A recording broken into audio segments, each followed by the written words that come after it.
We address Nigerians on behalf of the Nigerian civil society community. Among other things, we passed a vote of confidence on the new Naira policy and on both President Muhammadu Buhari and the Central Bank Governor, Mr. Godwin Emefiele. We also briefed the nation on the feelings of Nigerians on the new Naira policy, clearly stated our views and position on the ex parte order of the Supreme Court, and pointedly stated that it was mere subterfuge that the governors who approached the Supreme Court deployed the actions were not in any way guided by the love of their people. When we addressed you last week, we had about 350 organizations in our register. However, since then, we have been inundated with calls, mails, and visits by several other groups who wanted to associate with us. We are pleased to inform you that as at last night, we are having about 472 organizations in all who have agreed to sign up with us. Please, a round of applause for this. It is a wonderful move in good direction. Since the implementation of the new Naira policy, Nigerians, and indeed the system, have started seeing the gains, except for the hitches of the unavailability of cash, particularly for small businesses, which is caused by sabotage from those who do not want the policy so they can continue with their illicit trade. Other major indicators show that the impact of the policy on our economy is quite and 100% positive. Also on security, the impact is being felt as kidnappers now know that there is no cash to pay for ransom.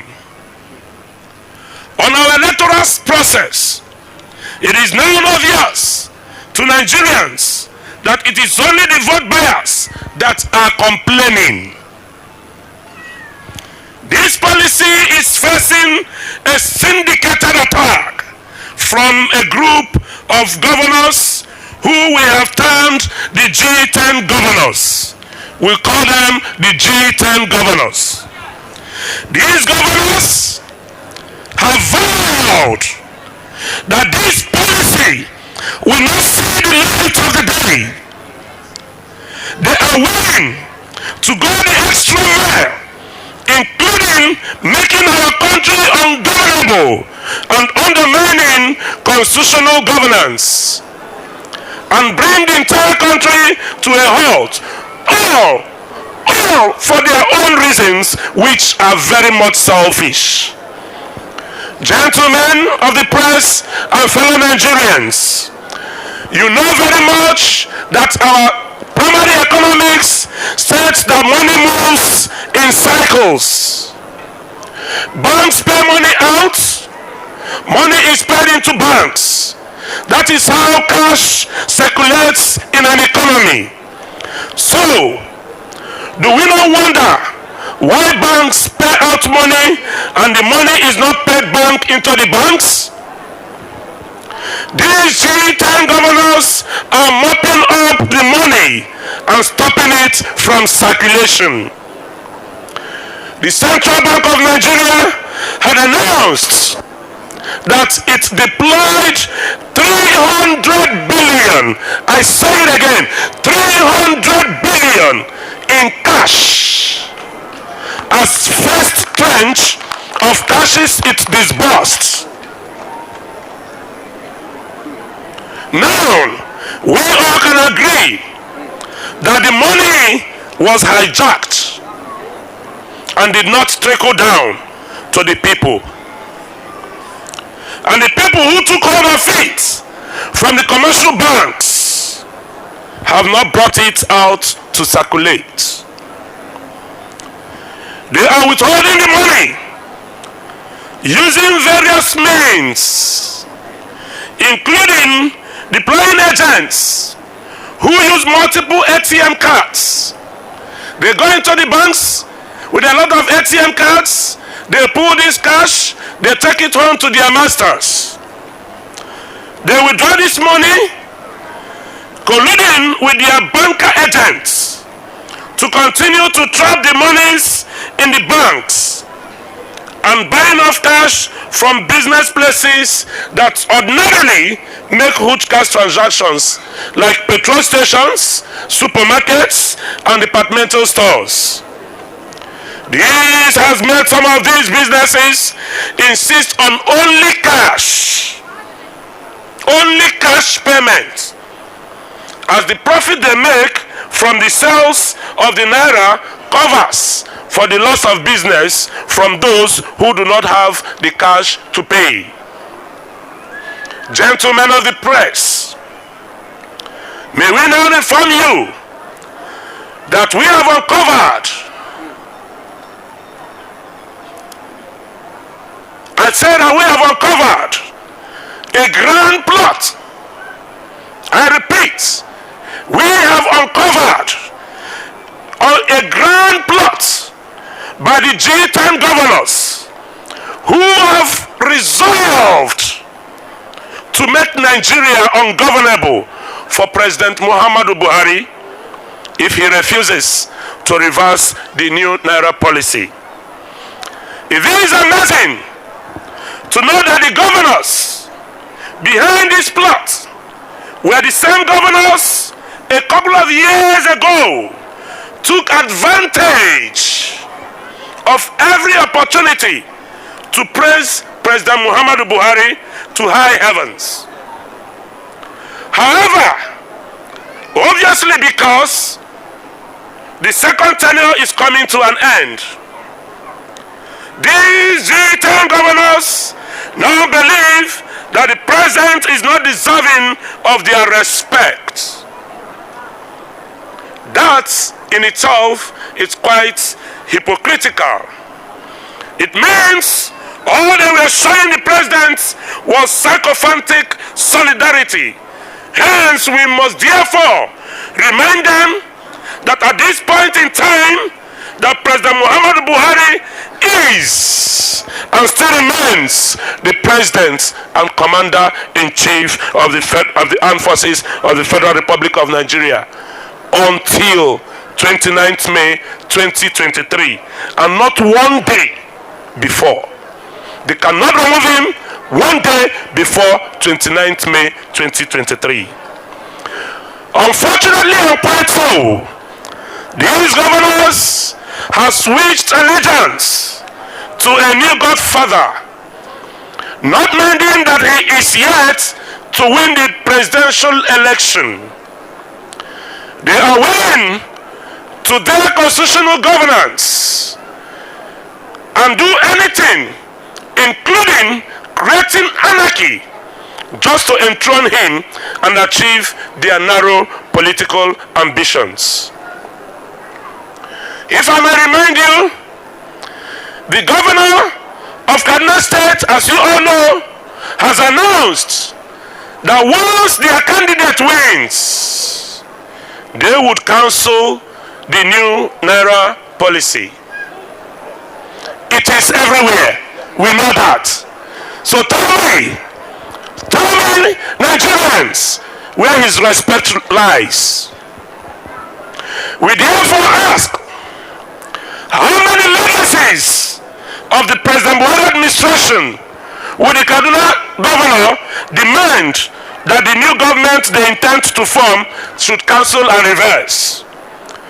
How many of the anti-corruption policies of President Buhari will be reversed if the Kaduna State governor and co attain this power which they so desperately seek?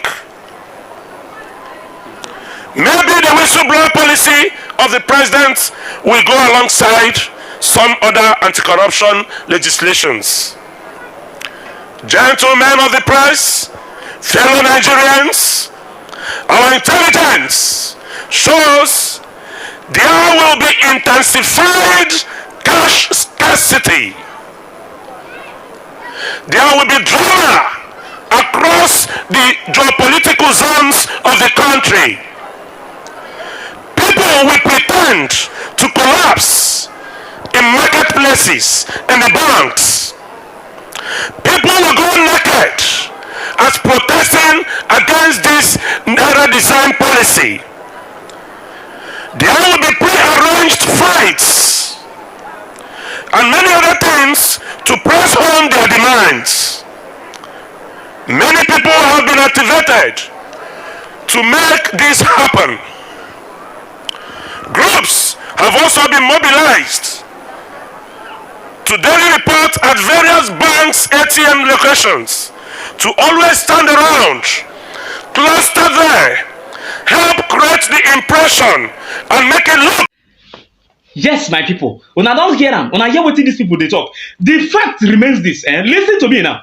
The fact remains that the people who are working hard to make sure that this policy does not stand, they are still the ones that are making sure that that money is not available in circulation. That money, let me ask you this question. If CBN governor said that he released 300 billion, how many people in Nigeria today are holding Naira notes, the new Naira notes? Now tell me, what is the population of Nigerians today? What is the population of Nigeria today? About 206 million. Now, if 206 million people are holding 300 billion Naira, now tell me, why is it that some certain number of Nigerians, some large number of Nigerians today have not set their eyes on this new Naira note? Yet 300 billion is in circulation and not even a dime of that money is inside the bank. Where has the money gone to? It has disappeared into the thin air. This is exactly what the CBN governor is trying to fight. But the Supreme Court is listening to the stories of this governors that are cooking up these things against the central bank because they have an agenda to make sure that they use the old Naira note, that they push until the old Naira note is acceptable on the 25th of February so that they can use it to buy vote. And that is the reality. Now, let me tell you something. The Supreme Court today gave an update that, okay, this hearing will be postponed to 22nd of February.